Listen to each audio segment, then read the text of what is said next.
¿Qué es la litiasis biliar? ¿Qué es una litiasis biliar? ¿Qué es colecistitis? ¿Qué es coleocolitiasis? ¿Y qué es colangitis? En torno a todo esto nos vamos a centrar el día de hoy. La ponencia del día de hoy se trata más que todo para saber cómo actuar en la emergencia, cómo actuar ante un caso de colecistitis, de un paciente, de una persona que llega a su servicio, o están internos, están de guardia, llegan a su servicio. Imaginen ese panorama, el panorama que todos tarde o temprano vamos a afrontar, donde la toma de decisiones es un papel bastante importante, porque muchas veces el cirujano, el adscrito, el residente no es ahí. Los que mandan, los que dominan, los que están el 100% de sus horas en el hospital son los internos. Y ese es el próximo paso que se da una vez acabado pues el pregrado, acabado los 12 ciclos que todos tienen que llevar. Bueno, menos en el caso de las universidades nacionales. ¿Qué es lo que quiero que salgan de aquí aprendiendo? A diferenciar entre una colecistitis aguda de una colecistitis crónica, a saber en qué casos sí se opera una colecistitis, en qué casos se opera una colelitiasis. Todas las colelitiasis operan, todas las colecistitis operan.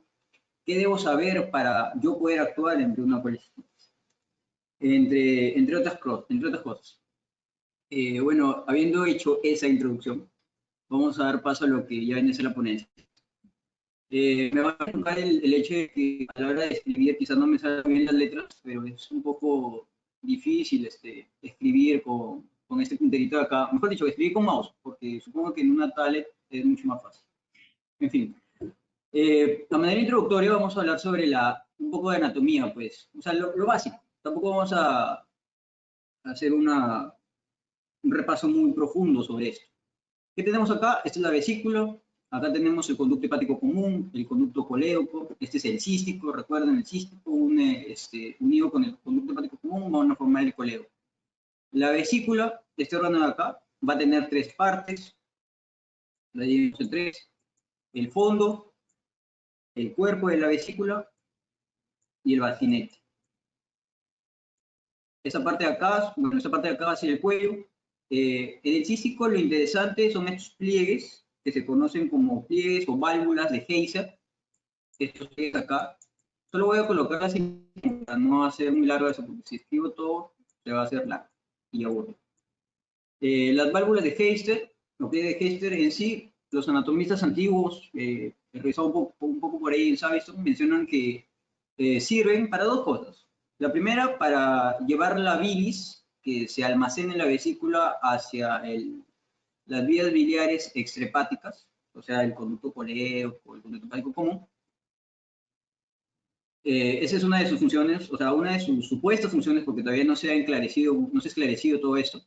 La otra es que en el tratamiento de la colecistitis, esta vesícula dificulta el acceso a la vesícula.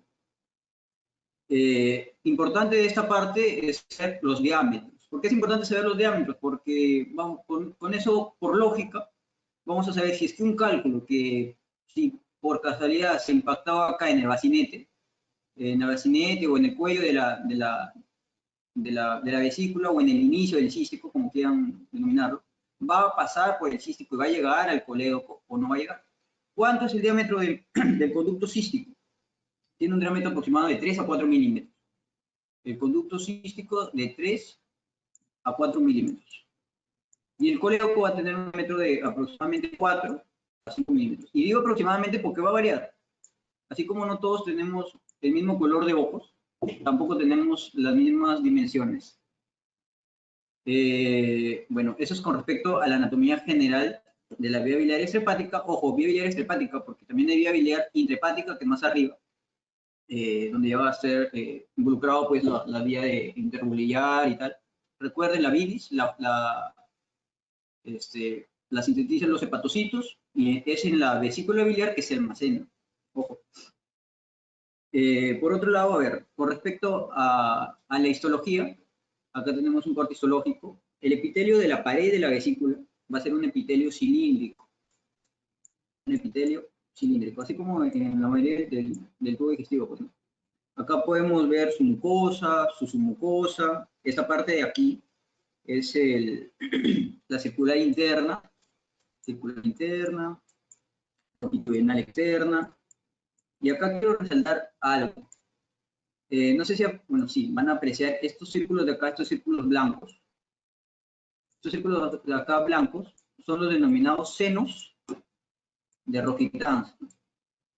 De Rokitansky-Acho, o Acho, no sé, como gusten denominar. Rokitansky-Acho. ¿Por qué son importantes o cuál es la relevancia de estos senos de Rokitansky-Acho? Estos normalmente van a acumular bacterias de manera saprofítica. Esto va a ser normal. Aparte de esto, van a secretar moco y en pacientes que se encuentren inmunodeprimidos. ¿Quiénes son los pacientes inmunodeprimidos? Los pacientes inmunodeprimidos vendrían a ser, por ejemplo, ahorita en toda esta situación de COVID, se menciona bastante los pacientes diabéticos. Varias personas han hablado sobre la fisiopatología de esa parte.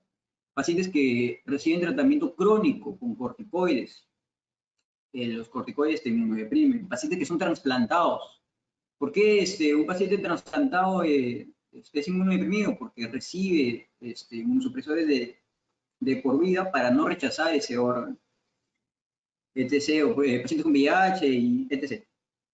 En estos pacientes, o sea, en pacientes inmunodeprimidos, lo que va a pasar en estos senos de Rokitansky, es que va a haber una proliferación e inflamación de la pared. A través de eso, van a proliferar bacterias y van a ocasionar la inflamación de la pared con la posterior, por ejemplo, una colecistitis de tipo alitiásica. Más adelante vamos a hablar sobre colecistitis alitiásica y sus diferentes complicaciones, pero es importante que lo recuerden. Por otro lado, en la parte de aquí, en esa parte de acá, vamos a tener lo que es el triángulo hepatocístico y el triángulo de Calot.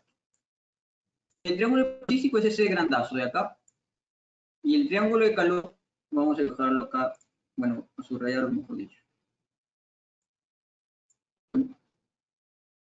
Está contenido dentro del triángulo hepatocístico. ¿Por qué es importante estos triángulos? Son importantes porque son triángulos de seguridad en la laparoscopía. O sea, es importante que el cirujano, a la hora de hacer un abordaje, de querer extirpar la vesícula biliar, de hacer una colecistectomía, tanto laparoscópica, abierta, identifique estas estructuras. ¿Qué estructuras conforman esos triángulos? Tenemos a la derecha el conducto cístico. Esta parte acá es el conducto cístico. Acá tenemos el conducto hepático común y acá arriba tenemos el borde hepático. El borde hepático más o menos en el cuarto a quinto segmento. El borde hepático, fíjense con esto. Acá arriba está el hígado. Ese es el borde hepático. Y esta parte de acá está azulita. Bueno, ya la tenía azul. Vendría a ser la arteria cística. Ahora, dentro del triángulo de Calot va a haber un contenido, un ganglio. El ganglio cístico, también llamado ganglio de Mascagno. Y dentro del triángulo hepatocístico pues va a estar contenida la arteria cística y el ganglio cístico, obviamente. ¿Por qué es importante? Porque, o sea, a la hora de operar deben tratar de no volarse ninguna de estas estructuras. Así de sencillo. Si te vuelas el cístico, luego la bilis se drena en todo el peritoneo, hay una peritonitis y tragedia. Entonces, si están haciendo una laparoscópica, esa parte de ahí de volar el cístico hace que se convierta una cirugía laparoscópica en una cirugía abierta. Hacen el paso de laparoscópica abierta para poder solucionar ese problema. Ahora, con respecto a la vascularización, a la irrigación, acá tenemos la vesícula biliar. La vesícula biliar va a ser irrigada principalmente por esta arteria de acá. ¿Cómo se llama? La arteria cística. Es la arteria cística. ¿La arteria cística de dónde proviene? En su mayoría, la arteria cística va a provenir de la arteria hepática derecha. Esa es su principal variante. Ahora, puede provenir también de la hepática propia. Puede provenir de la hepática propia, como también pueden haber una, pueden haber dos, incluso pueden haber hasta 3 arterias císticas. Es por eso que la parte de la anatomía es algo bastante interesante, porque pueden haber varios cambios, varias variantes. Pero por general va a venir de la hepática derecha. La hepática derecha viene de la hepática propia. La hepática propia viene de la hepática común. La hepática común va a venir del tronco celíaco. Por acá más arriba va a estar el tronco celíaco. El tronco celíaco a nivel de L1 se va a dividir en 3 cosas. En gástrica izquierda. No lo voy a sacar porque no es el tema, pero para resumirlo, se va a dividir en gástrica izquierda, en esplénica y en la hepática común. Lo que nos importa es la hepática común. Por otro lado, esta vena de acá va a ser la vena porta. Y por acá atrás se va a encontrar la vena cava, inferior. Ya, ese sería un repaso, un breve repaso de la parte que es la anatomía y un poco de histología de la vesícula biliar. En sí no nos interesa mucho la anatomía de la vesícula, porque nosotros en sí, por ahora, cirujanos todavía no somos, pero es siempre importante pasar. Conceptos. Esto de acá les acabo de up-to-date. Es importante saber los conceptos para poder determinar frente a qué problema estamos, cuál es nuestra problemática. Para empezar, ¿qué es una colelitiasis?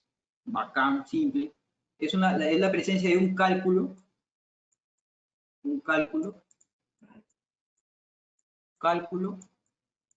en la vesícula, pues. Colelitiasis. Litiasis en la vesícula. Coleocolitiasis, igualito, cálculo en el coleo. Ahora, con estos dos es donde vamos a hacer la diferenciación. Porque siempre existe la confusión de que relaciona mucho a una colecitis crónica con que es una colecitis aguda muy avanzada, y eso está mal. ¿Qué nos va a dar la definición de cronicidad en una colecitis? Es el cambio histopatológico. ¿Quién te va a dar esta definición? Entonces te lo va a dar el patólogo. ¿Qué cambio histopatológico va a haber? Va a haber una infiltración celular inflamatoria crónica. Ese va a ser el cambio. Que va a estar asociado a cálculos, por ejemplo. Va a estar asociado, por ejemplo, a cálculos, a una obstrucción mecánica, a ataques recurrentes, hasta la obstrucción mecánica, ataques recurrentes de colecitis aguda, y que se puede manifestar, o sea, la vesícula se va a tornar una vesícula fibrótica, fibrosis de la vesícula. También se le denomina vesícula escleroatrófica. Se puede observar como una vesícula escleroatrófica.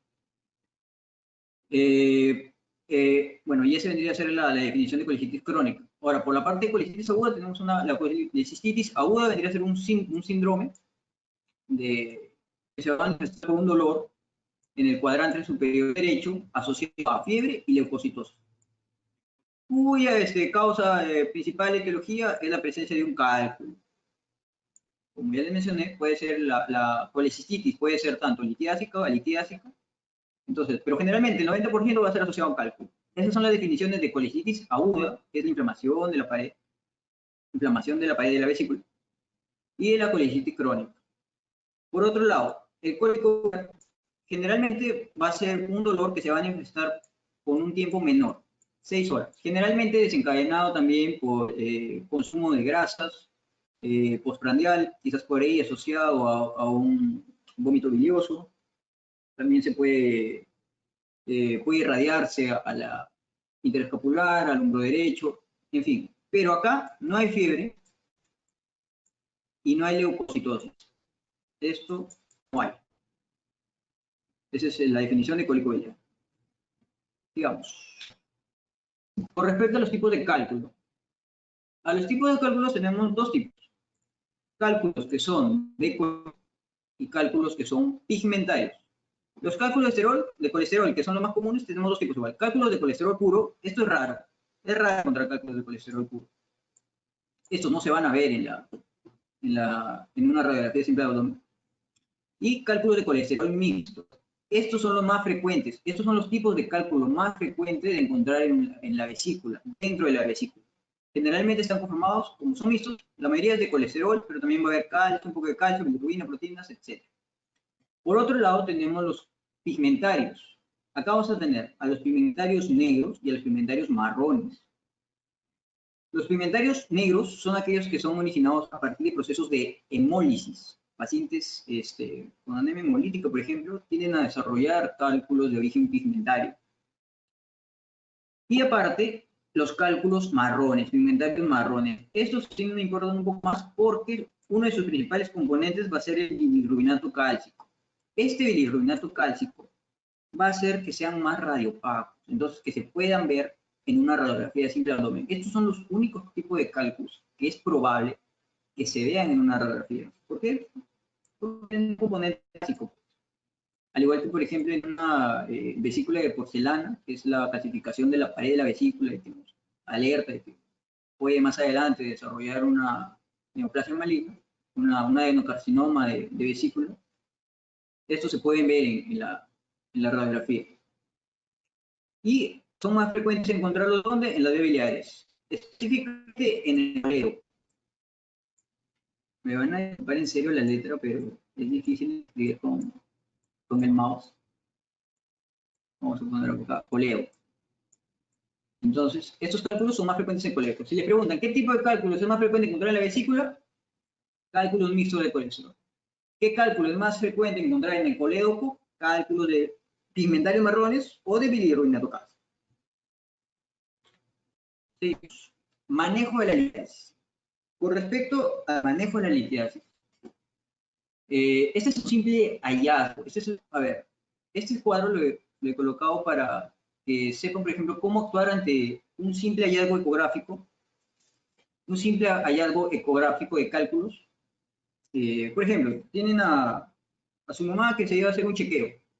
Se iba a hacer un chequeo de rutina y le hacen una ecografía y ¡pum!, encuentran cálculos. ¿Qué hacen? O sea, lo primero que piensa uno, ¿se opera o no se opera? ¿Qué te dice el cirujano?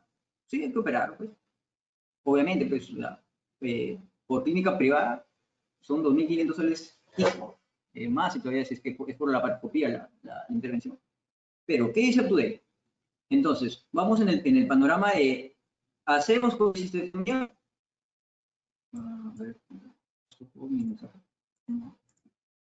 Ya bueno, ¿hacemos colecistectomía o no hacemos, o hacemos colecistectomía? Primero. ¿En qué escenario sí tengo que hacer colecistectomía? Hay dos escenarios donde sí se hace colecistectomía. Primero, si el paciente ya ha tenido complicaciones antes, o sea, ya ha sido sintomático en ocasiones pasadas. Por ejemplo, ya tenía un cuadro de colangitis, ya tenía una pancreatitis, ya se le ha complicado los cálculos. Esa sería una de las primeras, uno de los primeros ítems que nos dirían, ¿sabes qué? Es mejor hacer la colecistectomía. O sea, cálculos en el pasado, complicaciones en el pasado.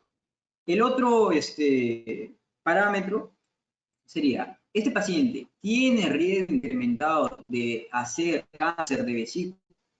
Eso es lo otro que nos preguntaríamos. ¿Qué nos da un factor de riesgo aumentado? Aparte de los factores de riesgo, pues, para cáncer, como tabaco, alcohol, etc., etc.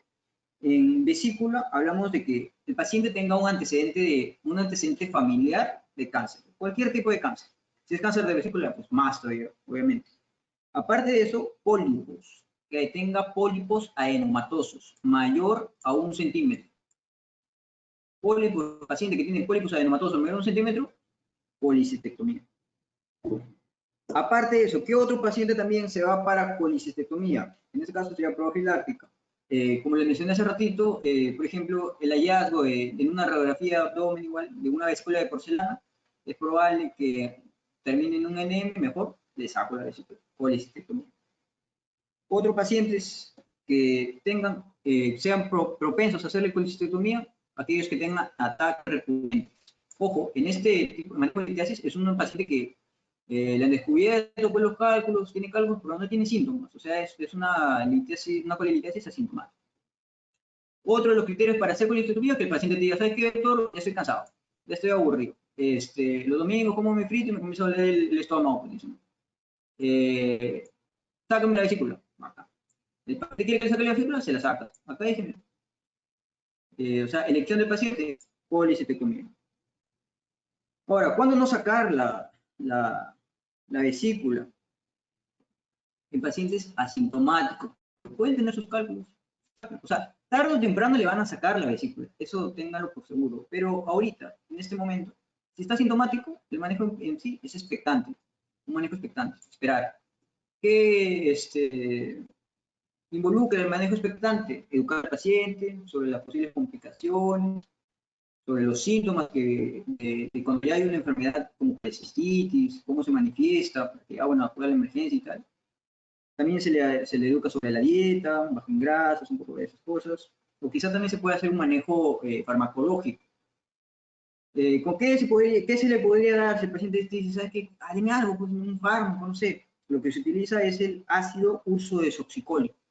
Quizá también han escuchado este ácido, bueno, ácido uso hexaciclólico le conocen también como el trancapiedra, pues, ¿no? en una, en uno cotidiano. El ácido uso hexaciclólico es un tipo de ácido biliar. Lo que hace es disminuir las piedras, o sea, pero no tiene evidencia. Pero si el paciente te dice que también, ya, vale, le da eso. Otra cosa que se puede hacer como manejo importante es la litotricia. La litotricia en sí, quizá la han escuchado en la parte de urología, las litotricias extracorpóreas, la LEOC, la famosa LEOC, en la parte de cálculos de la vía renal. Acá también se puede hacer litotricia, pero en sí se prefiere en cálculos que son menor, que son un cálculo único, por ejemplo, un solo cálculo que sea menor a 20 milímetros, o sea, 2 centímetros. Menor a 2 centímetros, cálculo único, puede que se hace la litotricia. Agarran el cálculo, parten en pedacitos y va afuera. No es muy recomendable por el hecho de que tiene alta recurrencia, hay un 20% de recurrencia. Entonces, no hacerlo generalmente. Eso con respecto a si en una litiasis le hago la colecitomía o no le hago la colecitomía. Ahora vamos a colecistitis. ¿Qué es la colecistitis? ¿Cuál es la definición de colecistitis? Inflamación de la pared de la vesícula. Esa es la definición. Ahora, con respecto a su clasificación fisiopatológica, tenemos que hay una colecistitis litiásica, o sea, una colecistitis producto de un cálculo, una colecistitis alitiásica, otra causa que ocasiona una obstrucción y produce una inflamación de la vesícula, y enfisematosa. Es enfisematosa. Algunos autores la incluyen dentro de la litiásica porque es una causa de colecistitis que no involucra un cálculo, o también como una complicación de la colecistitis como tal. A ver, esto lo puedo mover.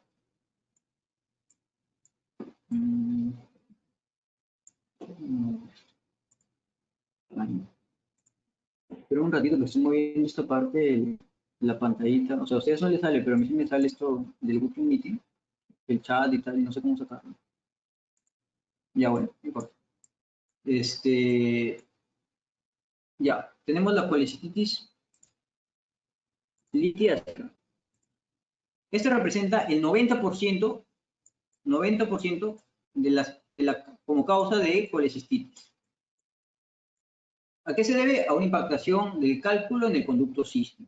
O sea, acá está, se enclava el cálculo en el conducto cístico, hay un aumento de la presión intraluminal, un aumento de la presión dentro de la vesícula, que va a provocar una cascada inflamatoria y tal, acá está la secreción de prostaglandinas, I2, E2, una distensión de la vesícula. Esto va a provocar una alteración vascular, que luego se va a manifestar con isquemia. ¿Qué pasa cuando no le llega sangre a un tejido? ¿Qué pasa cuando no le llega sangre a un tejido? Isquemia. Y luego se va a volver gangrena y luego perforación y complicaciones. Ya, eso es lo que pasa normalmente en la fisiopatología de la litiasis. ¿Por qué? Porque normalmente pues, lo que pasa es que conocen la colecistoquinina, lo que va a hacer, o sea, en una vesícula normal, la colecistoquinina lo que va a hacer es contracción, contraer la vesícula para sacar esta bilis que está dentro de la vesícula y llevarla hacia afuera. La llevas afuera y va al conducto biliar extrahepático y luego va hacia el duodeno y listo, sigue su camino. Pero en el caso de que hay un cálculo, la vesícula se va a contraer, va a luchar contra el cálculo. Entonces existen dos panoramas, dos situaciones. La primera es que el cálculo no salga pues, por nada del mundo. Es igual como en un parto, pues trata de sacar un limón, una sandía por el edificio de limón, no va a salir. Y se queda impactado y te origina una colecistitis. Y lo otro es que el cálculo regrese a la parte dentro de la vesícula y se quede flotando ahí. Y solo te va a ocasionar un cólico biliar. Punto. Con respecto a la colecistitis litiásica, ¿cuál es el germen más frecuente involucrado? ¿Quién está involucrado más frecuentemente? E. coli. O E. coli y Klebsiella normalmente viven, este es su medio, su flora normal, viven ahí. Lo que pasa es que cuando ya hay la obstrucción del cálculo, la impactación del cálculo, van a proliferar y van a causar todo el proceso inflamatorio. Pero normalmente E. coli, grado negativo, normalmente vive ahí, es su hábitat, pues es su flora normal. Le digo eso porque más adelante vamos a hacer una pregunta. ¿Qué más? Ya bueno, la inflamación pues, puede ser mecánica, química, bacteriana. Con respecto a la litiásica, la colecitis alitiásica representa un 10% de causa de colecitis. Esta colecitis alitiásica va a estar presente generalmente en personas inmunosuprimidas o inmunodeprimidas, en grandes quemados, en politraumatizados, en gente portadora de VIH, mucho más, es que ya no es solo VIH, ya no es solo infección, sino enfermedad, SIDA. Esos pacientes tienden a desarrollar este tipo de colecitis. ¿Qué germen está involucrado con mayor frecuencia? E. coli, igual. E. coli, Klebsiella. Hay una alteración vascular. ¿Por qué va a haber una alteración vascular? Por ejemplo, en los grandes quemados, ¿qué caracteriza a un gran quemado? Que haya una disminución de la volemia, ¿verdad? Va a causar un choque hipovolémico. Este choque hipovolémico va a causar una disminución de la presión arterial, una hipotensión. Esta hipotensión, o sea, cuando el cuerpo entra en choque hipovolémico, el cuerpo es astuto, pues, dice, a ver, la sangre tiene que ir a los lugares donde importa más. ¿Dónde importa más que vaya la sangre? Al corazón y al sistema nervioso central, o sea, cerebro. Las vísceras, todo ese tipo de cosas, permanecen con menos irradiación. Entonces va a haber una alteración vascular, se va a formar un isquemia y luego va a desencadenar toda esta cascada.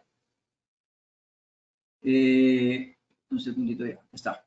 Va a tener mayores complicaciones que la reculasa, y eso es importante. Tanto la litiásica, le voy adelantando, y la enfisematosa, el tratamiento, el manejo siempre es quirúrgico. En ambas, el tratamiento siempre es quirúrgico. Hay que ser un poco más agresivos. En la enfisematosa, por ejemplo, esta va a ser un tipo de colicitis que va a ser causado por una bacteria diferente. En este caso es el Clostridium. No es bueno, también es el Clostridium welchi, pero en nuestro medio es el Clostridium perfringens. El Clostridium perfringens. Pongámosle una P, porque para escribirlo todo nos da mañana. Clostridium perfringens es la que va a ocasionar la colecistitis. ¿Alguien habló? Una colecistitis enfisematosa. ¿Por qué? Porque esta bacteria va a ser una bacteria formadora de gas. Va a formar gas. Lo que va a formar es gas en la vesícula, pues, en la pared de la vesícula. Acá, en esta parte de acá, se va a formar gas. Ahora, es importante diferenciar entre enfisema y aerobilia.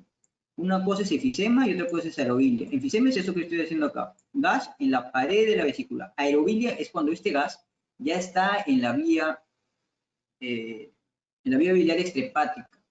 El enfisema, cuando se va haciendo más severo, escucha otra presentación. ¿Cómo otra presentación?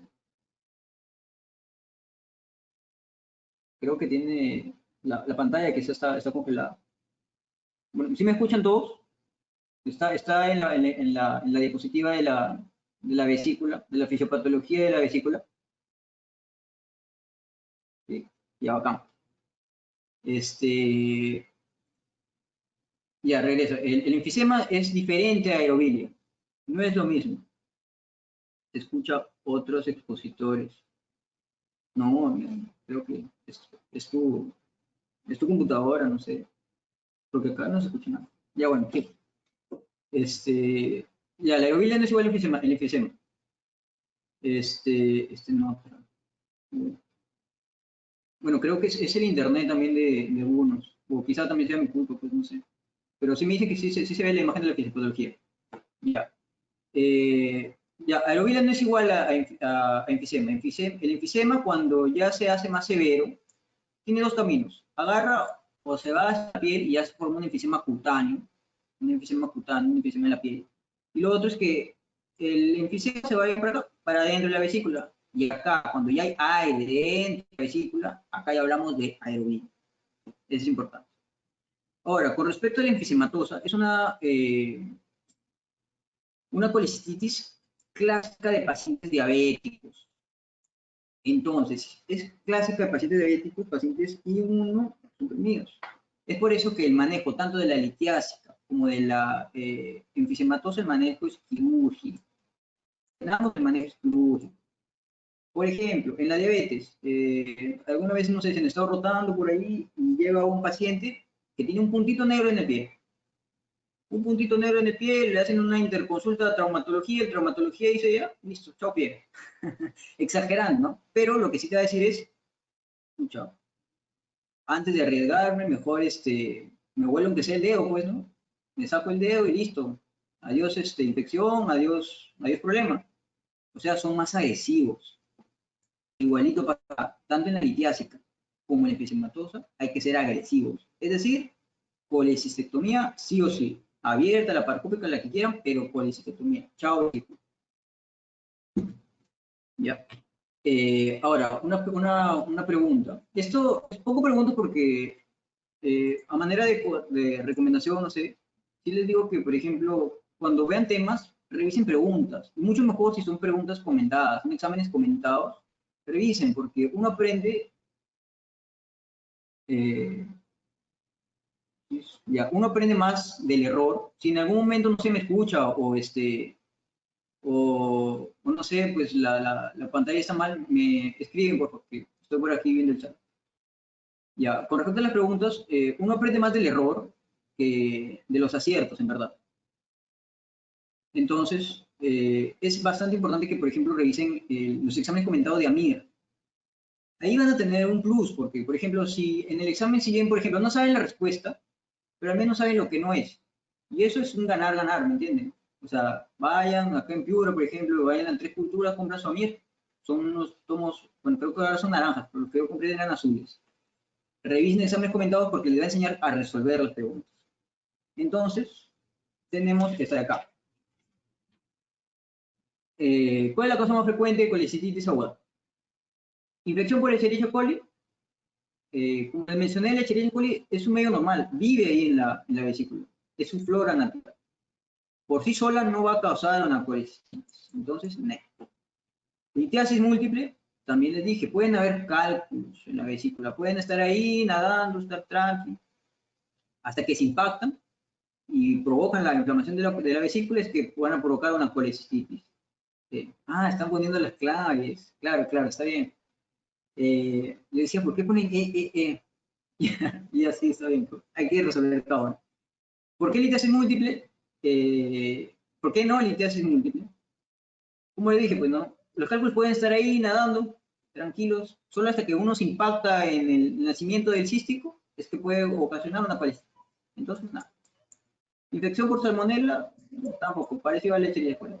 Fístula biliodigestiva, tampoco, porque esta es una complicación de la colecistitis. Una fístula no te da colecistitis. La complicación de la colecistitis te va a dar una fístula biliodigestiva. Entonces tampoco.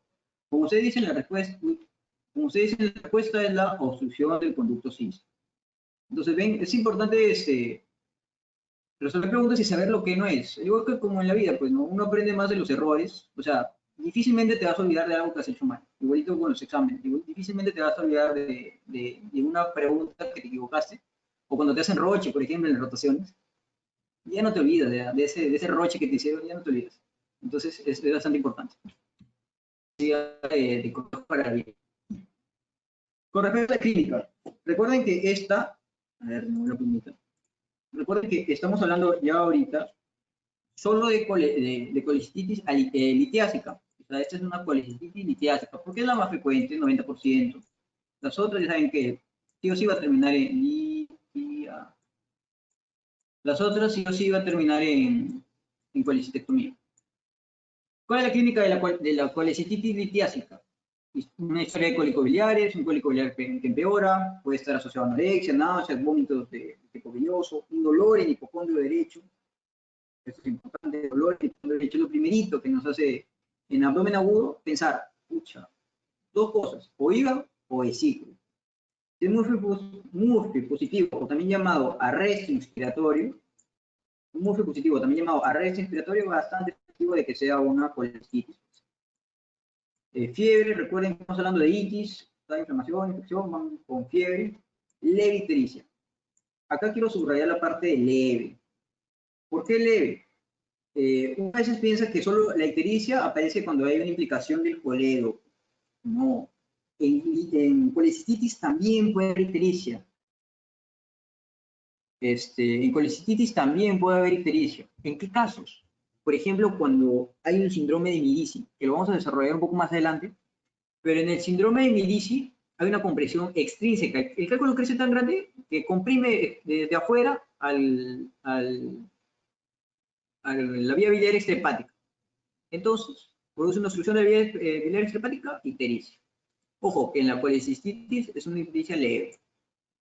Con respecto al laboratorio, tenemos una leucocitosis con desviación a la izquierda. Además, es importante este número. Si es que vemos que hay una leucocitosis mayor a 20.000, ya podemos hablar, debemos pensar en que las cosas ya no están tan bien como deberían estar, ¿no? Hay una complicación, puede haber una colangitis, puede haber una perforación, puede haber aumento de la bilirrubina, hiperbilirrubinemia, pero esta hiperbilirrubinemia no va a ser mayor a 3, o sea, menor a 3 miligramos por decilitro. Leve elevación de la TGO-TGP de transaminasas. Además, pueden estar levemente, todo esto levemente. La fosfatasa alcalina puede, o sea, de poder se puede. Y la GGTP, gamma-glutamina transpeptidasa. Estos dos pueden ser elevados. En verdad, sería bonito en la vida real que sea todo como lo dice el libro, ¿no? Pero en la vida real todo tiene sus matices, pues. Nada es blanco y negro.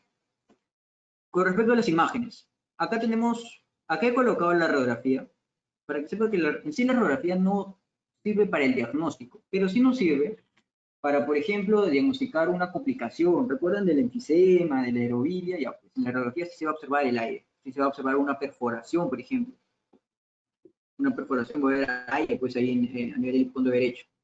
¿Para qué más nos ayuda la radiografía? Por ahí, si tienen suerte, se encuentra con un paciente que tiene un cálculo marrón, un cálculo pigmentario marrón, que, como les mencioné, pues son compuestos bilirrubinato cálcico.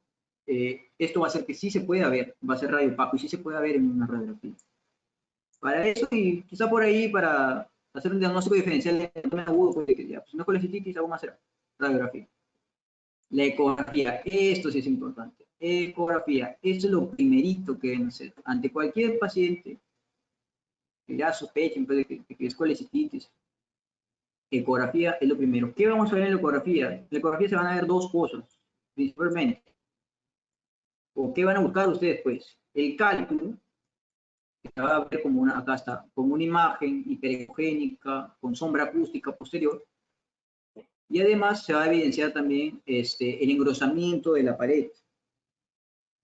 Se debe evidenciar un engrosamiento de la pared que generalmente es mayor a 3 milímetros. Mayor a 3 milímetros. Un engrosamiento de la pared mayor a 3 milímetros.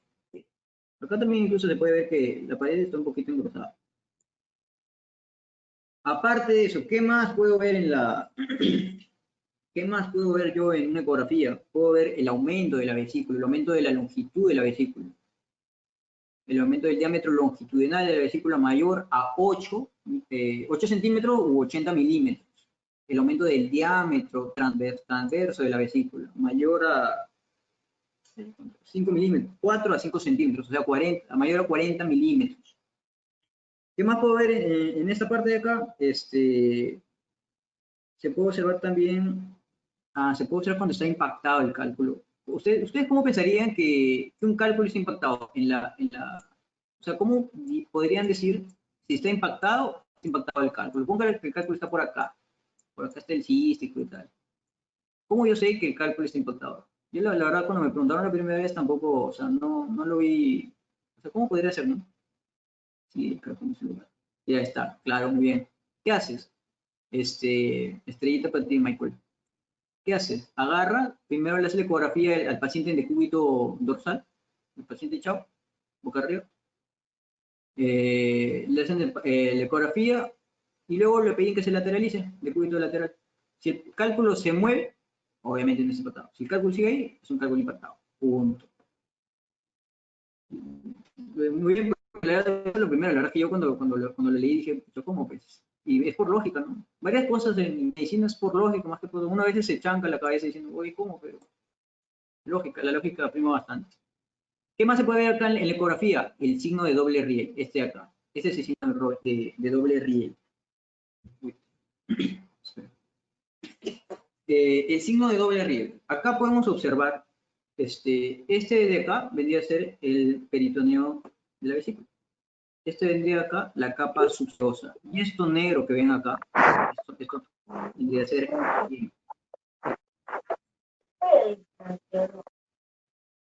¿quién es Google?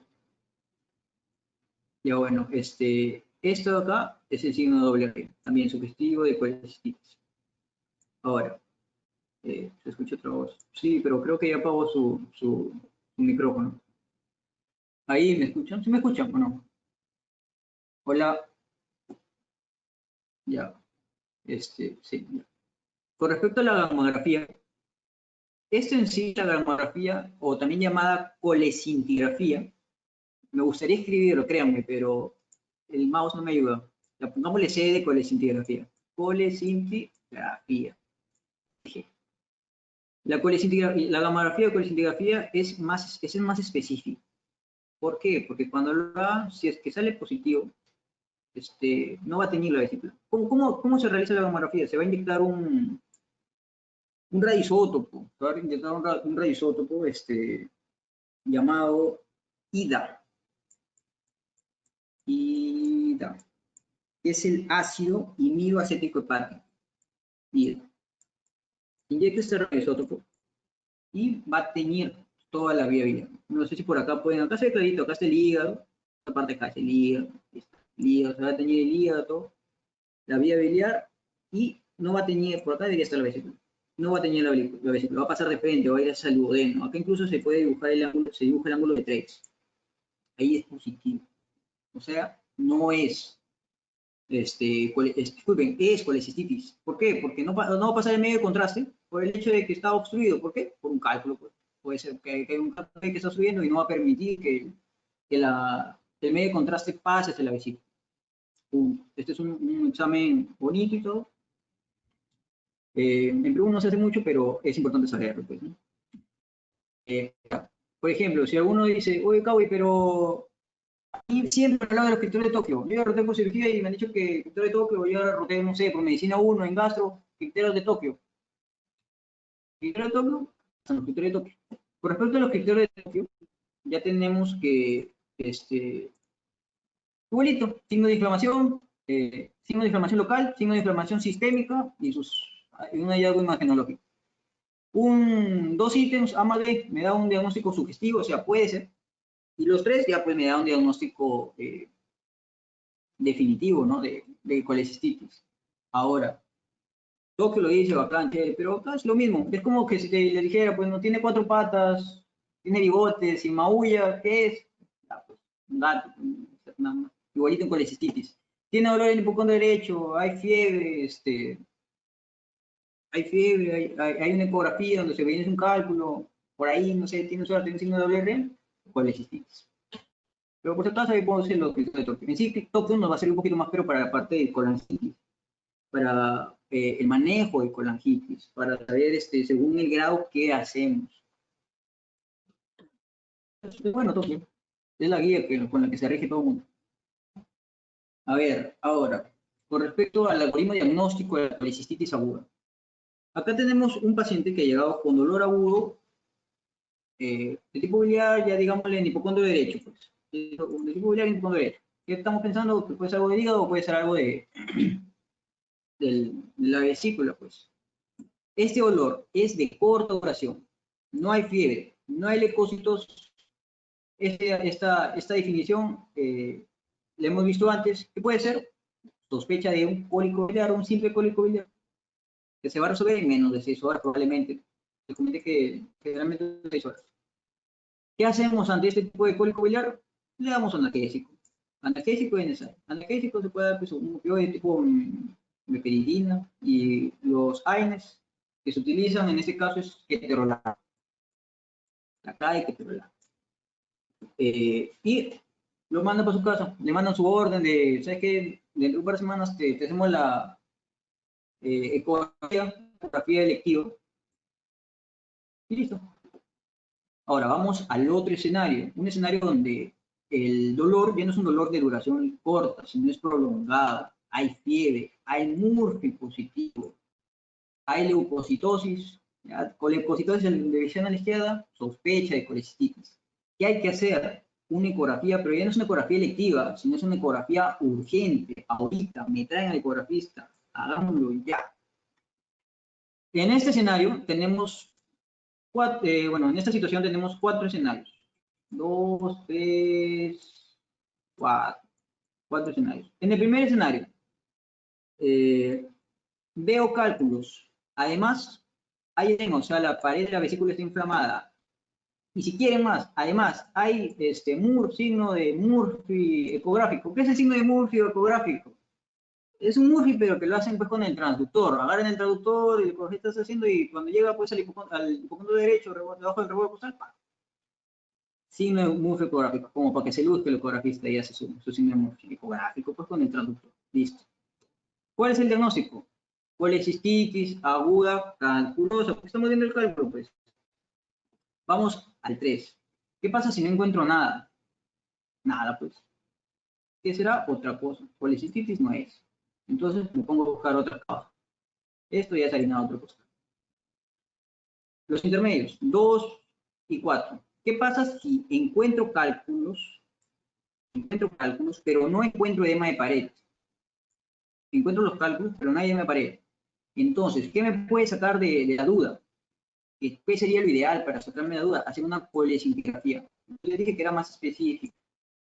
Entonces, si la colecintigrafía es positivo, o sea, no me va a teñir la vesícula, colecistitis, cálculos. Si es negativo, me pongo a buscar otras causas porque no hay. Pues.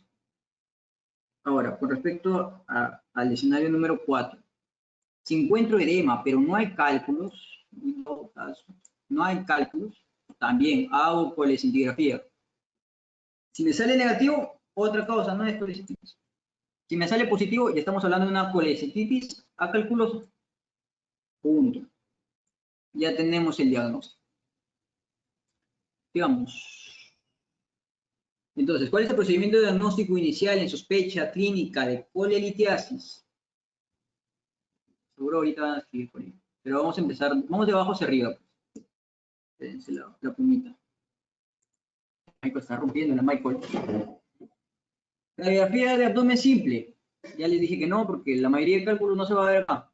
La mayoría son de colesterol y el colesterol no se ve pues, en la radiografía. No se va a ver en la radiografía. Con la angiografía retroendoscópica, esto parece una CEPRE, tampoco, porque esto es más para tratamiento y tratamiento incluso de colangitis. Tomografía abdominal. La tomografía abdominal tiene 2 contras. Primero, el costo. Comparamos una tomografía contra versus una ecografía. La tomografía es mucho más cara, porque una ecografía vale 50 soles, incluso 30 soles. Hay gente que se vende por 20 soles todavía. Pero bueno, mientras que una tomografía, mínimo, creo que está 300, 400 soles. Uno es el costo. Lo otro es que esto va a ser invasivo, pues, porque para verlo vamos a tener que poner contraste. Eso va a ser una tesis con contraste. Eso es invasivo. Entonces, ¿para qué voy a hacer algo invasivo si puedo hacer un diagnóstico sin ser tan invasivo, agresivo? Con la ecografía venosa, no. La respuesta es sí, ecografía abdominal. Ahora sí, tratamiento de la colecistitis aguda. Ya tenemos el diagnóstico, ya sabemos que es una colecistitis. Ya sabemos que es una colecistitis aguda. Este es el tratamiento en la emergencia, porque sí o sí, tarde o temprano, mañana, más tarde, dentro de un año, le van a sacar la vesícula. O sea, el tratamiento definitivo va a ser una colecistectomía, definitivo. Pero estamos ahorita en la emergencia. En la emergencia ya tenemos le hicieron su ecografía, tenemos el diagnóstico de qué es colecistitis. Primero, bueno, admitir el hospital, hospitalización, hacerle un manejo de soporte, que incluye manejo de soporte, ponerlo en NPO para no hacer trabajar a la vesícula, ponerle por ahí su sonda nasogástrica, fluidoterapia, analgesia, meperidina, por ahí un antispasmódico, y esto, antibiótico. Esto es lo primerito que deben hacer, poner antibióticos. ¿Por qué antibióticos? Ahorita no sé. Pero lo primerito que tienen que hacer es manejo médico, o sea, manejo con antibióticos. Ahora, esto de determinar el riesgo quirúrgico lo vamos a partir. Tenemos bajo riesgo y alto riesgo. En verdad, el riesgo quirúrgico solo se utiliza cuando ya sabemos que vamos a operar. Y lo hacen pues los anestesiólogos, ¿no? Su ASA, que es de la Asociación Americana de Anestesiología. Cuando ya sabemos que operar, se hace, pero en la práctica normal, recuerden que este es un gráfico de AutoDepes, o sea, si lo adaptamos a Perú, aunque en la GPC de salud nos menciona, toma en cuenta el ASA. Entonces, por eso también le he colocado este gráfico. Tenemos dos escenarios, bajo riesgo y alto riesgo. El ASA va hasta el 6, si no me equivoco. Pero el 6 ya es cuando hay muerte cerebral, ya los órganos ya se lo van a llevar porque van a ser donados, no sé. Tenemos dos escenarios, bajo riesgo y alto riesgo. Bajo riesgo, pongamos que es un paciente que viene tranquilo, no tiene comorbilidad. Recuerden que el riesgo quirúrgico nos va a determinar la probabilidad de que el paciente se muera pues en sala. A más riesgo quirúrgico, ningún cirujano va a querer entrar, menos el anestesiólogo, no es un roche. Pues. Entonces, va a depender de las comorbilidades del paciente, de los problemas que ya tenga el paciente, no tanto en sí de la complicación o de la severidad de la colecistitis. Entonces, tenemos un paciente con bajo riesgo, una mujer joven, está tranquila, solo tiene su cuadro de colecistitis. Hay dos escenarios. Ya recuerden que ya le dimos antibióticos. El primer escenario es que la terapia haga efecto, o sea, ahí se evidencia una mejoría. Se evidencia una mejoría. Si hay una mejoría, entonces bacán, se hace una colecistectomía electiva. O sea, dentro de un par de semanas. Ahorita no es una urgencia, no es algo que hay que hacer ya.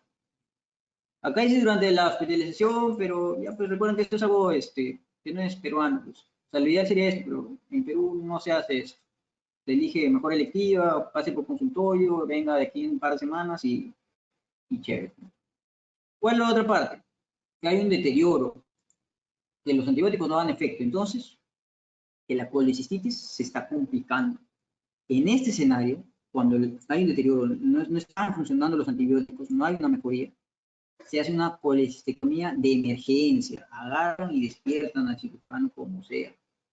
Venga, doctor, hay que operar, hay que meternos ya, porque este paciente se está complicando. Acá se hace la cirugía, la colecistectomía de emergencia cuando los antibióticos no están haciendo efecto. Bueno, el otro escenario, un riesgo alto.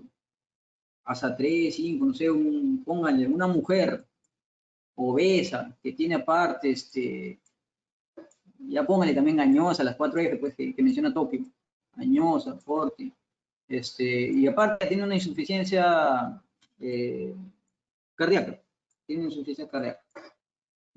Hay dos escenarios. Primero, ante un paciente así, los cirujanos, o sea, lo que se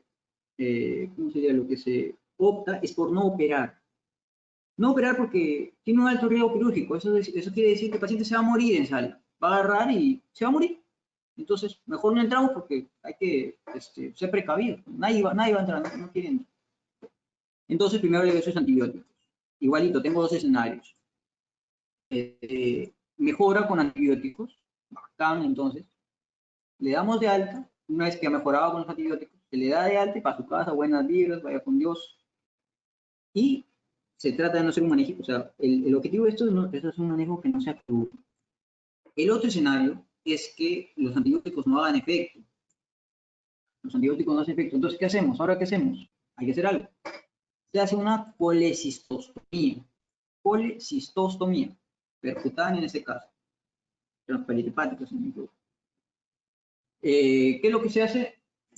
¿Qué es lo que se hace? Ya. En la colecistostomía, pues agarran y se busca drenar la vesícula. Drena la vesícula. Una vez que ha mejorado el cuadro, ya se habla de que se podría hacer una cirugía electiva. O sea, en estos casos de acá, donde el riesgo quirúrgico es alto, se busca no operar, no entrar a sala. Se hace acá una colecistostomía, se agarra la vesícula, le hacen un hueco acá, sacan un dren. Uy, muy grande este dren, pero bueno, ponen un tubito ahí para vaciar esta bilis que está por acá infectada. Esperan a que desinflame la vesícula, que se ponga, que mejore. Incluso que si tienen suerte, ese asa mejora, no sé, le arregla la insuficiencia cardíaca en este caso, la hacen bajar de peso. y ya pasaría por acá. Entonces, en este caso se hace una colecistostomía. Ahora, ya la colecistectomía ya se hace diferida. Pues. Ya. Entonces, para que queden los puntos claros, ¿cuál es el primer tratamiento? Lo primero que se tiene que hacer es un tratamiento médico. ¿Con qué? ¿Con qué es ese tratamiento médico? Lo ideal es que se utilice piperacilina tazobactam, o sea, pipetazo, o ampicilina sulbactam. Eso es lo ideal. Pero si no hay, ya, pues caballero, le das ceftriaxona o le dan, a ver, piperacilina tazobactam, o ampicilina, ampicilbactam, ampicilbactam. Eso sería lo ideal, que se haga esto. Eso sería lo ideal que se haga. Pero si no se da, no hay ampicilina, no hay tazobactam, pues ya le dan ceftriaxona o le dan ciprofloxacina. Le dan su cipro y esperan a que mejore. Pues. Ahora, como les mencioné, este es el tratamiento de la emergencia. El tratamiento definitivo, o sea, algo que va a pasar sí o sí, es que se va a realizar una policistectomía. O sea, el tratamiento definitivo es un tratamiento quirúrgico. ¿De qué va a depender que sea urgente o no sea urgente? Como les mencioné acá, ¿cuándo se hace una policistectomía urgente? Cuando no hay mejoría con antibióticos, en esta parte de acá, cuando no hay mejoría con antibióticos, en pacientes, como les mencioné en la parte de la litiasis, en pacientes inmunodeprimidos, también se hace una policistectomía de emergencia. En complicaciones, recuerdan acá que les dije, o sea, hay un deterioro, la policitis se está complicando. En estos pacientes la cirugía es de emergencia, hay que hacerla ya, ahorita. ¿Cuándo se hace una cirugía precoz o semilectiva? Esto puede hacerse, por ejemplo, ese número acá es bastante importante, 72 horas. Antes de las 72 horas, para poder para poder disecar la vesícula, va a ser más fácil de disecar la vesícula si no han pasado 72 horas.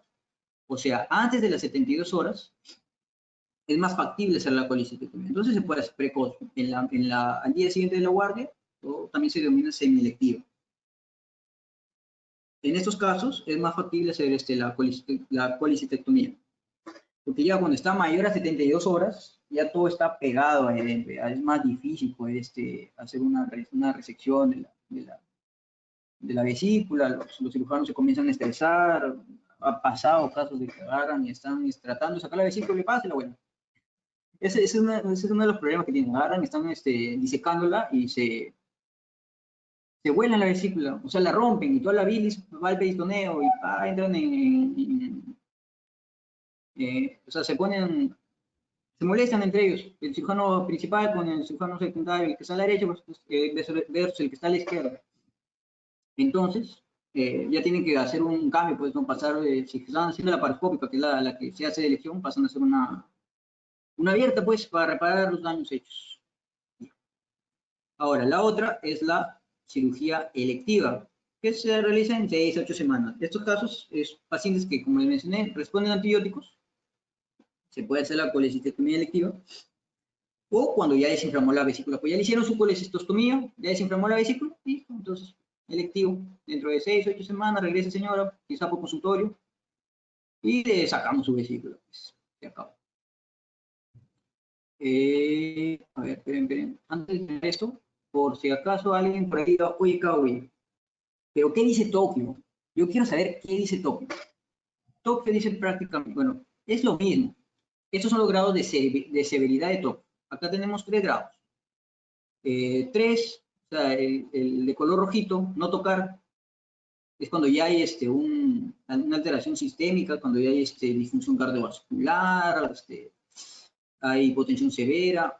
A ver, ¿dónde está el marcador Acá hay disfunción cardiovascular, hipotensión severa, o sea, el paciente hay shock, disfunción neurológica, o sea, ya hay un compromiso del sensorio, el paciente está desorientado en tiempo-espacio, hay disfunción respiratoria, por ejemplo, el paciente está con un PAFI menor a 300, primero se piensa pues en una infuria pulmonar, luego ya en un distrés.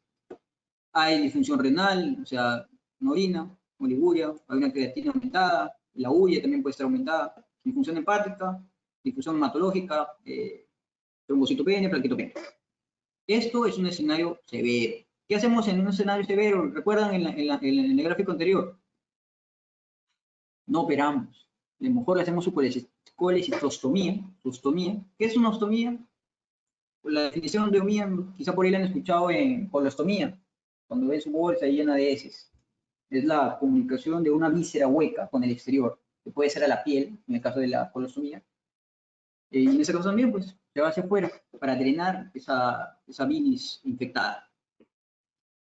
El grado moderado, tenemos leucocitosis, mayor de 18.000, una masa dolorosa, obviamente que es palpable porque ya pues, la vesícula está agrandada por la misma inflamación, la duración de los síntomas son menor a 72 horas, marca de inflamación, hay enfisema, absceso, pericolicístico, etc.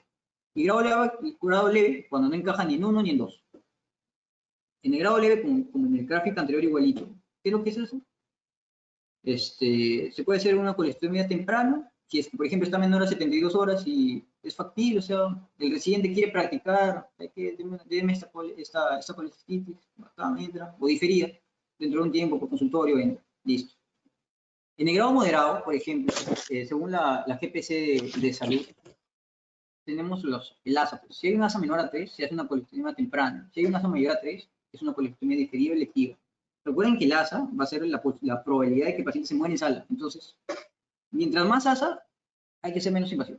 Y lo otro es que falle el tratamiento de soporte. En este caso, igualito, colestomía. De aquí, de este cuadro, lo que yo quiero que sepa, o sea, mejor dicho, de toda la parte de tratamiento, lo que yo quiero que sepa es cuándo sí o sí hay que hacer colecistectomía. Ahorita en urgencia, despertamos el cirujano, no importa que esté dormido, no importa, porque el cirujano, bueno, en verdad, llegan, pasan visita y luego, se van a dormir. Entonces tienen que descartarlo, lo llaman. ¿En qué casos? Complicación. Cuando hay complicaciones agudas, hay peritonitis, hay perforación, hay fístulas, gangrena, etc. Pacientes inmunosuprimidos. Y cuando la evolución del cuadro clínico es menor, bueno, esto es relativo, ¿no? Si es menos de 72 horas, es más fácil sacarle la vesícula dentro de este lapso de tiempo. Entonces, hagamos. Listo. Eso es con respecto a lo que dice Tokio. Ahora, con respecto a las complicaciones, ¿cómo se puede complicar? Se puede complicar a través de un empiema. Puede haber un empiema también llamado piocolicístico, que es pus dentro de la vesícula. Hidrovesicular igualito. Agua, líquido dentro de la vesícula. Mucosele, igualito. Bueno, presencia de moco dentro de la vesícula. Ambos se manifiestan con vesícula palpable. Otra complicación, gangrena, perforación, cuando la gangrena está bastante extensa, recuerden que la pared de la vesícula, no sé si han visto apendicitis, esta parte se va, va disminuyendo su diámetro poco a poco hasta que se perfora. Y esta perforación hay de dos tipos. Si es libre al peritoneo, forma una peritonitis difusa. Y si es localizada, forma un absceso pericolicístico. Esos son de los dos tipos. Libre o localizada. Libre peritonitis, localizado un absceso pericolicístico. Esto de acá va acá. Y en esto sí nos vamos a detener un poco. Fístulas biliares. Y para esto está este gráfico. A ver, esperen para borrar esto de acá. Ya. Para esto está este gráfico de acá. Fístulas biliares. ¿Cuáles son los tipos de fístula? ¿Qué es la fístula? Es la comunicación entre dos vísceras. En este caso, las dos más comunes, las dos fístulas biliares más comunes son colecisto duodenal, o sea, vesícula e intestino delgado, y colecisto colónica, vesícula y colon transverso. Ahora, veamos primero la colecito colónica. ¿Qué pasa con la colecito colónica? Una vez que ha fistulizado, o sea, hay una comunicación entre los dos, el colon que le va a dar a la vesícula, aire. Entonces acá va a haber aerobilia.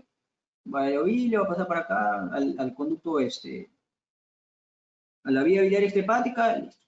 ¿Qué le va a dar la vesícula al colon? El cálculo, la piedra, le va a dar una piedra. Y en este caso, por ejemplo, le da la piedra, ¿y qué pasa? El colon, por ejemplo, estamos acá en colon transverso, flexura esplénica, luego agarra colon descendente, sigmoides, recto, chao. Salió el cálculo, ¿sabes? No hay mayor complicación. Pero ¿qué pasa en el caso de las fístulas biliares duodenales? donde hay una conexión de la vesícula con el duodeno. Igualito, le da aire y este le da la piedra, pero acá sigue su camino, duodeno, yeyuno, ilio. Llega el ilio y se encuentra con la válvula ileocecal. Tapona la válvula ileocecal y lo que nos va a llevar esta fístula biliar es a un ilio biliar. Por eso es importante esta fístula colecisto-duodenal. Ahora, ¿a qué porción del duodeno? A la primera porción del duodeno generalmente. ¿Por qué? Porque las demás porciones son retroperitoneales. La primera porción del duodeno va a ser intraperitoneal. Con respecto al ilio biliar, es importante resaltar que tiene que haber vesícula. Y esto lo resalto porque más adelante vamos a hacer una pregunta. Para que haya ilio biliar es requisito que haya vesícula. ¿Ya? El ilio biliar es una obstrucción, pues ilio es obstrucción. El ilio biliar se va a caracterizar en una radiografía de simple abdomen. Vamos a observar aerobilia, como ya le mencioné, el duodeno pues le va a dar aire a la vesícula, aerobilia va a pasar para acá, la vía biliar extrahepática. Van a observarse niveles hidroaéreos que son característicos de la dilatación pues, de las asas delgadas. Estamos hablando del intestino delgado. Y por ahí se puede observar pues, que quizás se tienen que observar pues, igual, cálculos de bilirrubinato básico, se pueden observar los cálculos en la radiografía. Esto es más raro, esto no es muy común que pase, que encuentren los cálculos, pero la aerobilia y los niveles hidroaéreos, esto sí es común tener en cuenta. Ya, bueno, entonces se forma el hilo biliar. ¿Cuál es el tratamiento del hilo biliar? Facilito. Agarran, abren el duodeno, hacen una enterotomía, abren el duodeno, o sea, pónganse por acá, este es el duodeno, por acá está el cálculo impactado en la válvula ileocecal. Uy, qué feo, ya bueno. Abren el duodeno, entran, sacan el cálculo y suturan el duodeno, que se llama una rápida. Listo, se acabó. Ese es el tratamiento del hilo biliar. Enterotomía y un racimo del intestino. Y ya luego, más adelante, una vez resuelto eso, una vez la vesícula bajo la inflamación, será una colecistectomía. Eso es con respecto a hilo biliar. Ahora, el hilo biliar puede estar relacionado también con el síndrome de Medici. Algunos de ustedes habrán escuchado sobre el síndrome de Medici. El síndrome de Medici generalmente se le conoce como una compresión extrínseca de la vía biliar. ¿Por qué? Este cálculo va creciendo y comprime la vía biliar. Es por eso que en colicistitis se puede observar una ictericia. Se puede observar ictericia porque el cálculo crece tanto que comprime la vía biliar y genera una obstrucción. Ahora, imaginen que esto de acá es un corte transversal de la vía biliar, del colédoco. Dividen en 3 partes y acá le damos, dice, 2. Involucra 1/3 de la circunferencia de la vía biliar. Involucra acá. El grado 3, 2/3, el grado 4, toda la vía biliar. Listo. El grado 5, ya hay ya hay una fístula, pues ya. Y en el grado 5B ya hay hilo biliar. Punto. Eso es el síndrome de Medici. No se compliquen mucho. Acá están los niveles hidroaéreos. Y por acá, no sé si se logran observar, se ve el cálculo. Es un cálculo. Este gráfico acá lo coloqué igualito para decir, o sea, ¿cuál es la diferencia pues entre una colecistostomía, que era por acá, hay un huequito acá, colocan un tubo y esperan a que se drene pues la bilis? ¿Y cuál es una colecistectomía? Acá imaginen que está pasando pues la arteria cística, cortan acá colocan un clap y se vuelan la vesícula. Chao vesícula. Esa es la diferencia entre la colecistectomía y la cistostomía, la de acá. Igualito con la coleocistostomía, igualito colocan acá un dren, que se llama dren care, para que salga la bilis hacia el exterior. Colocan su dren care, care. Ahora, esto de acá lo he colocado por el hecho de que quizás por ahí hay alguno que diga, oye, Cau, ¿cómo yo puedo, hay alguna manera de que yo pueda pronosticar que mi colecistitis se va a complicar? Entonces, estas personitas de acá, agarraron, hicieron el estudio, empezaron con 674 pacientes, luego se quedaron con 117, de estos 117 pacientes se encontraron que tenían esto en común. Fue pacientes que su colecistitis se complicó con gangrena. ¿Qué tenían en común? Por ejemplo, esto me pareció interesante, el diámetro de la vesícula. Un diámetro de la vesícula de 5.1 a 6 milímetros. Además, género masculino, diabetes, una leucocitosis marcada, año mayor de 40. Entonces, solo lo he colocado para que vean que por ahí pueden existir parámetros que nos indiquen que una colecistitis se va a complicar. Hay estudios, ustedes pueden revisar tranquilamente. Esto lo hice de alto en Este es otro. Acá pueden decir, oye, Caudy, ¿sabes qué? Yo estoy en la guardia, tengo pereza, el cirujano está durmiendo. No sé, el cirujano está durmiendo con la interna, está ocupado, la cosa es que no puede estar acá. Agarro y puedo solo darle antibióticos, o sea, solo hacer un manejo conservador. ¿Puedo hacer eso? Hubo gente que se lo cuestionó.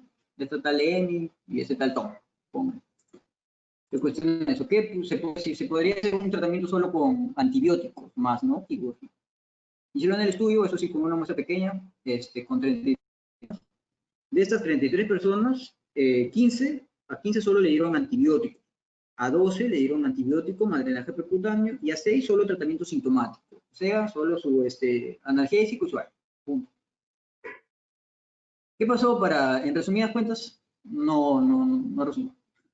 O sea, sí resultó, pero alargó nomás, solo alargó un poco el tiempo. Pero sí o sí, a la final tuvieron que hacerle colecistectomía. O sea, sí o sí tuvieron que hacerle colecistectomía. ¿Con eso qué quiere decir? En conclusión, el tratamiento de colecistitis con antibióticos de analgésicos es factible. Sin embargo, debe considerarse como un puente. O sea, como un puente hacia la cirugía, en lugar de una solución definitiva. O sea, solo antibióticos no lo va a hacer. Porque tarde o temprano van a hacer la colecistectomía. Tarde o temprano va a terminar en que tengan la vesícula. Ya. Esta pregunta. Paciente con diagnóstico presuntivo de obstrucción intestinal por hilo biliar. ¿Cuál es la información válida para confirmar el diagnóstico? Recuerden, hilo biliar. Hilo biliar. Hilo biliar. ¿Qué les dije de hilo biliar? Antecedente de colecistectomía hace 10 días. Antecedente de colecistectomía hace 10 días. No. Para que sea denominado hilo biliar, tiene que haber vesícula. Chao. Imagen en piel de monedas en la radiografía de abdomen. Imagen de piel de monedas en la radiografía de abdomen. Sí, puede ser. La piel de monedas es sugestivo de obstrucción intestinal de intestino delgado. O sea, de gasa delgada. También puede ser, no sé, una hernia encarcelada. ¿Qué será? Peritonitis biliar post colecistectomía tampoco. Tiene que haber vesícula. Presencia de aire en las vías biliares intrahepáticas en la radiografía de abdomen. Aerobilia. Esto es lo más probable. Presencia de aire sufrénico en la radiografía de abdomen. Aire sufrénico. Aire sufrénico lo vamos a ver en neumoperitoneo. Y esto nos va a indicar que puede haber una perforación de víscera hueca. Entonces, ahí, como le dijo el gran Michael, ya no ve, la respuesta es la D. La respuesta es la D. Presencia de aire en las vías biliares intrahepáticas. O sea, aerobilia. Algo que íbamos a ver en la radiografía de abdomen, junto con quizás por ahí la presencia de cálculos y los niveles hidroaéreos. Ya, acabamos con colecistitis. Y esta parte la vamos a hacer un poco más rápido. ¿Ya? Con respecto a coledocolitiasis, ¿cuál es la causa más? Es una causa frecuente de colestasis extrahepática. Ahora, en sí, estos son los tipos de cálculos. O sea, si es un cálculo primario, es aquel que se origina en el colédoco. Por hemólisis, ¿se acuerdan? Los cálculos de color negro. O los cálculos marrones del bicarbonato cálcico. Los secundarios son aquellos que provienen de la vesícula, uso de colesterol, los mixtos de colesterol. Los residuales son aquellos que provienen de una cirugía previa, es decir, que ya le hicieron una colecistitis, pero todavía ha quedado por ahí un cálculo. Ahora, hay residuales y hay de nuevo, o sea, cálculos que se forman de nuevo. ¿Cuál es el punto de corte? 2 años. Si es menor a 2 años, es un cálculo, se denomina cálculo residual. Y si es mayor a 2 años, hablamos de un cálculo de nuevo. No, o sea, de nuevo, o sea, un cálculo nuevo. Otras causas, disculpen, de coledocolitiasis, o sea, otras causas de obstrucción de colédoco pueden ser una parasitosis. Acá encontramos a la Ascaris lumbricoides, unas cardiáceas. Encontramos a la fasciola, una fasciola hepática. Fasciola. Además, también se puede encontrar una colangitis crónica recurrente, una enfermedad de Caroli. ¿Qué es la enfermedad de Caroli? La enfermedad de Caroli es cuando ya hay cálculos, pero a nivel de la parte intrahepática. Y por lo general ya requiere de un trasplante hepático. O sea, es malo. La enfermedad de Caroli es malo, pues. Con respecto al cuadro clínico, generalmente es asintomático. Generalmente la coleocolitiasis va a ser asintomática. Además, se van a manifestar con un dolor cólico y ictericia obstructiva. Acá no va a haber fiebre. Recuerden, en esta parte de coleocolitiasis aquí no va a haber fiebre. Pero sí va a estar presente el dolor tipo cólico, la ictericia, que eso va a ser una ictericia dolorosa. A predominio de qué tipo de bilirrubina. Recuerden siempre, para toda su vida, bilirrubina directa. Cuando ahora les digan, en este examen de laboratorio tenemos bilirrubinas totales a predominio de bilirrubina directa, la otra es la indirecta. Si es bilirrubina directa, dicen en obstrucción, algo está obstruido. Predominio de bilirrubina directa. Generalmente mayor a 3. Recuerden que en policitis podría haber, pero menor a 3. Acá está igualito el laboratorio, la bilirrubina, las transaminasas. Acá ya entra a tallar con más importancia estas dos enzimas colestásicas, que se denominan colestásicas. La fosfatasa alcalina, que generalmente está aumentada mayor a 1.5 veces su valor normal, y la gamma-glutamitranseptidasa, o sea, la GGTP. Estas dos enzimas sí o sí van a estar elevadas en una coleocolitiasis, muy elevadas incluso si es que ya definitiva la coleocolitiasis. Con respecto a las imágenes, tenemos la ecografía, la colangiorresonancia, la CEP. Quédense con esas tres. Ecografía, colangiorresonancia y CEP. En la ecografía, en sí, nos va a dar un diagnóstico indirecto. ¿Por qué indirecto? Porque el coléoco no se va a observar muy bien, pero lo que, mejor dicho, los cálculos, si existiesen cálculos en el coléoco no se van a observar muy bien, pero lo que sí se va a observar es una dilatación del coléoco, que generalmente es mayor a 6 milímetros. Esta dilatación del coléoco nos dice, pues, o sea, vemos el coléoco dilatado, no vemos los cálculos, pero nos está diciendo indirectamente que más abajo hay algo que está obstruyendo, algo por ahí está obstruyendo, algo está pasando. Para eso utilizamos la ecografía. Los otros son la colangiorresonancia y la CEP. ¿Cuándo utilizar cada uno? Ahorita lo vamos a ver. Por acá, bueno, por acá este es el gráfico de una CEPRE. Entran por la boca, por acá con su tubito, todo, llegan a la papila de Vater. Para sacar el cálculo, por ejemplo, que acá el cálculo, por acá meten la guía, insuflan por acá el globito y lo van sacando. Llega el duodeno y luego sigue su camino normal. Ahora, por ejemplo, una de las complicaciones de la CEPRE es si te equivocas, pues, o sea, si el gastroenterólogo agarra y en vez de irse para el colédoco, pues se va para acá, para el páncreas, para el conducto principal, el Wilson. ¿Qué pasa? Le provocas una pancreatitis. Entonces, claro, pancreatitis, le provocas una pancreatitis. Entonces, ponte que llega tu paciente bacán, todo chévere, llega con su coleocolitiasis, le dicen que le van a solucionar la vida y al día siguiente aparece con pancreatitis. Pucha, ¿qué pasó? Iatrogenia. Así se le denomina, iatrogenia. El gastroenterólogo se equivocó, se volvió y pa, se fue para el otro lado. Listo. Por eso la CEPRE, antes de hacer CEPRE, como ahorita vamos a ver, lo ideal es hacer otro tipo de examen. Y acá vamos a ver, paciente sintomático con colelitiasis. No, disculpen, claro, con colelitiasis. O sea, es un paciente que tiene litiasis en la vesícula. Ojo, tiene colelitiasis en la vesícula. ¿Qué se hace en un paciente que tiene colelitiasis en la vesícula? Este paciente se le va a querer operar, pues le va a querer sacar la vesícula, pero teniendo la certeza de que en el colédoco, en la vía biliar hepática, no va a haber cálculos, pues, si no, ¿para qué le saco la vesícula? Por la pura le saco la vesícula. ¿Cómo sé yo? ¿Cómo puedo decir, oye, ¿habrá cálculos o no habrá cálculos? Para eso existen estos, predictores clínicos. Con estos predictores clínicos uno puede más o menos tener una idea, ¿hay o no hay cálculos? Así lo dividimos en 3 escenarios, bajo, riesgo intermedio y alto riesgo. En el bajo intermedio vamos a tener, en el riesgo bajo, vamos a tener una ecografía negativa. O sea, el colédoco va a estar tranquilo, no va a haber nada en el colédoco. Una ecografía negativa. ¿Qué más vamos a ver? Por ejemplo, que la bilirrubina la bilirrubina no va a estar aumentada, o sea, va a ser una bilirrubina normal, la bilirrubina total. La bilirrubina normal. Fosfatasa alcalina, GGTP, normal. O sea, es baja la probabilidad. Estas son me van a disculpar la letra, pero es una desgracia. O sea, es poco porque estas dos enzimas que son colestásicas, recuerden, si están aumentadas, piensen en colestásicas. Todo esto va a estar normal. Entonces, es poco probable que haya un cálculo. Entonces, es poco probable, bacán, hago mi colecistectomía tranquilo, no pasa, ya no hago otros exámenes más porque es probable, pues, o sea, no va a haber cálculo. Listo, me voy a mi casa, duermo tranquilo, no va a haber complicaciones. Vamos al otro escenario, al de alto riesgo, a la otra punta. Acá, por ejemplo, la ecografía sí es positiva. Acá encontramos un colédoco dilatado a 8 milímetros de colédoco positivo.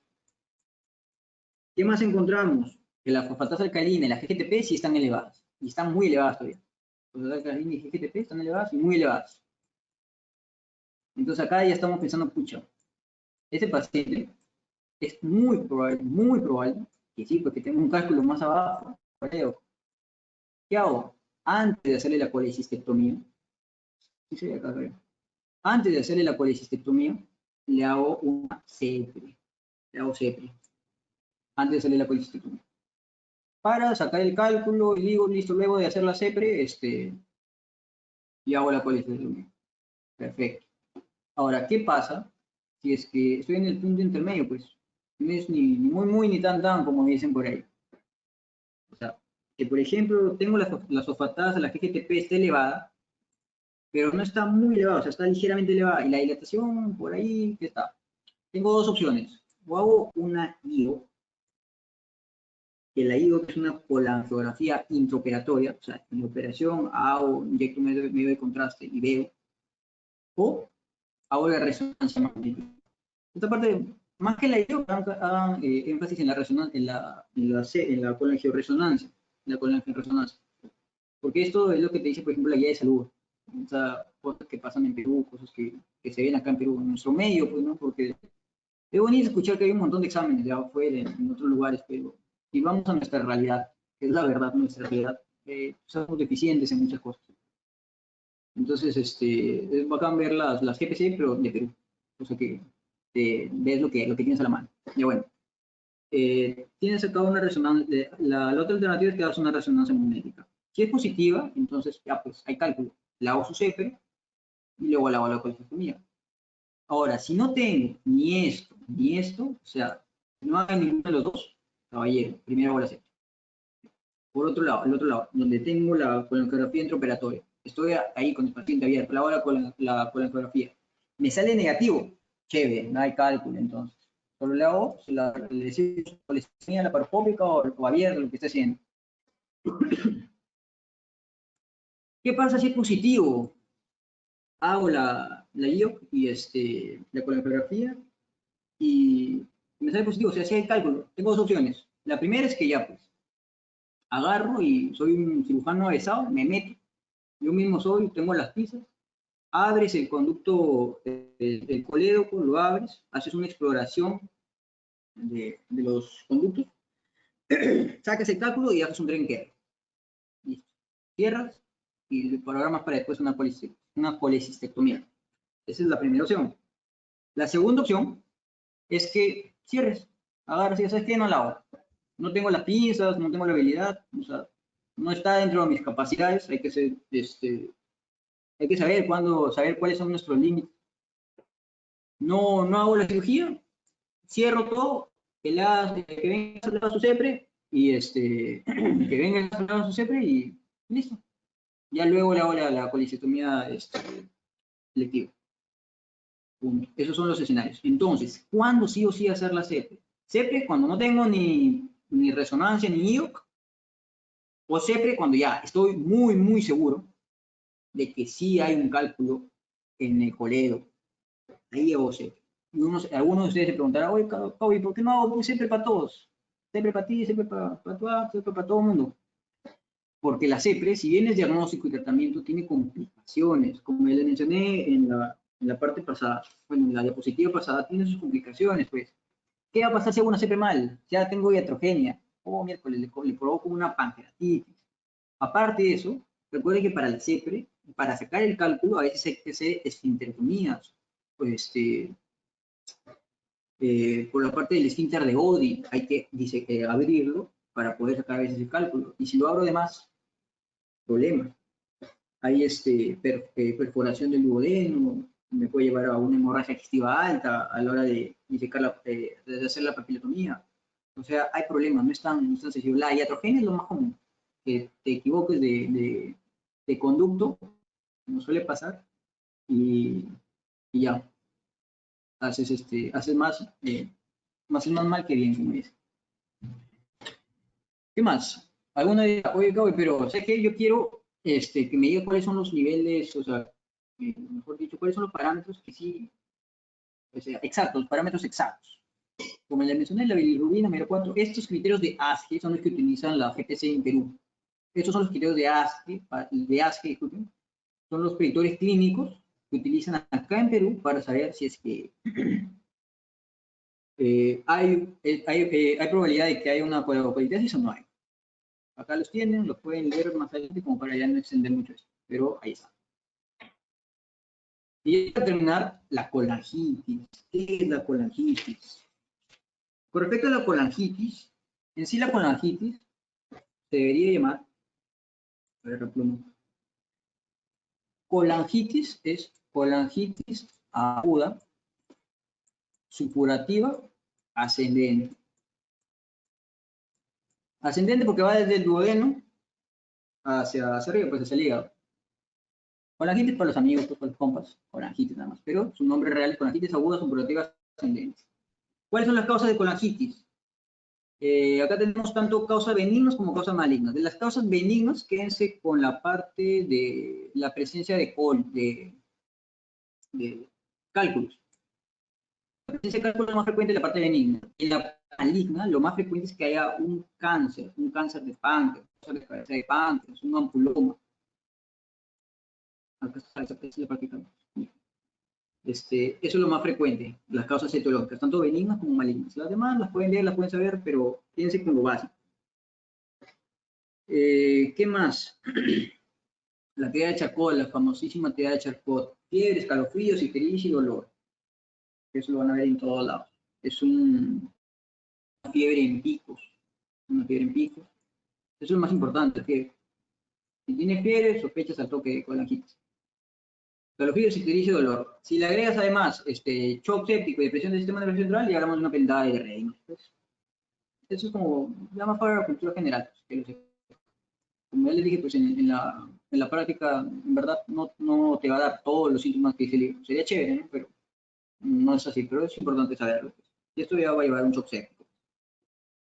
¿Cuáles son los criterios de diagnóstico según Tokio? Acá tenemos inflamación sistémica, colestasis, prueba de imagen, dilatación de biliar y evidencia de causa de, por ejemplo, el cálculo que les mencioné. Lo otro es el aumento de la bilirrubina, igualito los niveles de fosfatidilcolina, gamma-glutamina peptidasa, transaminasas, la fiebre mayor de 78 grados, esto te dice todo. El diagnóstico definitivo te dan los tres. Sí, Tokio, ¿para qué nos va a servir o sea, realmente? Tokio nos va a servir para los criterios de gravedad. Igualito como en colecistitis, ¿recuerdan? Igualito. Colangitis grado 1, una colangitis leve. Colangitis grado 2, una colangitis moderada. Y colangitis grado 3, severa.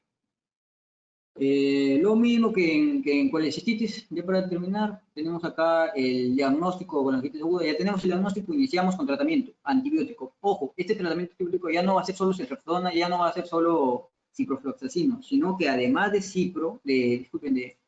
de ceftriaxona, digámosle además de ceftriaxona y además de cipro, se le va a añadir metronidazol. Más ambas, a las dos, se añade metronidazol, o sea, es una terapia de no solo le da cipro o cefsa, sino su metronidazol. ¿Por qué? Porque quiere cubrir entre bacterias y anaerobios. Punto. Luego valora la severidad. Con los criterios de gravedad de Tokio. Tienes la grado 1, grado 2, grado 3. Y grado 1, observación. Observación, o sea, le da su tratamiento antibiótico y luego ya pues el tratamiento ya con la etiología. Con etiología le hace sus CEPRES en el caso de cálculo, que es lo más frecuente, que sea una colangitis producto de un cálculo. Le haces el tratamiento etiológico por la causa pues, de la CEPRE. Lo segundo, el grado 2, se hace, ya casi tienes que hacer un drenaje biliar temprano, o sea, la CEPRE ya es urgente, ya tienes que hacer. Igual con los antibióticos. Y el grado 3, y aparte, lo que primen es que ya los antibióticos no están sin efecto, pues entonces, drenaje biliar urgente, ahorita. Hay que hacerle drenaje biliar. ¿Cómo puedes hacer este drenaje biliar? Lo que se trata es de ser lo menos invasivo. Entonces, acá tienes tres opciones. O haces una CEPRE, que tú haces el gastroenterólogo, o haces un drenaje percutáneo, llamado transparente hepático, o haces una colecistostomía, que les dibujé en el dibujito anterior, una colecistostomía. Pero, por ejemplo, con el drenaje percutáneo, acá van a necesitar un radiólogo intervencionista, pues. El problema acá es que no vas a hacer un drenaje percutáneo, por ejemplo, si tienes plaquetopenia, si tienes trombocitopenia, por ejemplo. ¿Por qué? Porque nadie va a querer entrar a ciegas, pues. O sea, entras con tu radiólogo intervencionista ciegas a través de un catéter, pero si tú punzas el hígado, fuiste. Entonces es una hemorragia que nadie que no la van a parar nadie. Entonces, el drenaje percutáneo no se hace, el drenaje percutáneo no se hace en casos de que haya plaquetas bajas. ¿Ya está? No. Plaquetas bajas. ¿Qué más? Y ya en ese caso pues harían una colecistostomía. Y eso es todo. Muchas gracias por escucharme. Espero que hayan aprendido algo el día de hoy, que se lleven los conceptos básicos. Si alguno tiene una pregunta, me gustaría poder resolverla si está dentro de mis posibilidades.